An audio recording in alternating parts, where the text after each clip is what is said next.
It's a sight to behold. Not the lights, all the people pulling into Coney Island for their last chance to see Nights of Lights before the park shuts down December 31st. I was very shocked. Sarah Staples is an archivist at the Cincinnati Museum Center. She'd just begun researching Coney Island a few days before the news broke. It's just coincidence like crazy. The park opened in 1886. In those days, most visitors arrived by steamboat. Coney Island started off as an orchard and a picnic ground, and then they did add rides. But nothing like the modern ones you're probably thinking of. Those came later, and so did some aspiring theme park operators.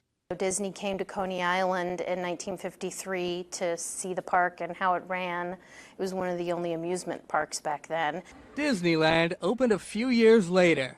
Coney Island also found itself at the center of the civil rights battle. Marion Spencer, who later served as Cincinnati's vice mayor, successfully sued the park in 1952 to force it to admit black people. Coney Island was the big name, so them admitting everybody, I think, did influence even small private pools. This will be the second time Cincinnati bids farewell to Coney Island. It closed for 2 years in the 70s. There's even this book, Goodbye, Coney Island, Goodbye. Kings Island had kind of taken over that piece of the pie. The park reopened in 1973, but in 2019, did away with its rides and became a water park exclusively.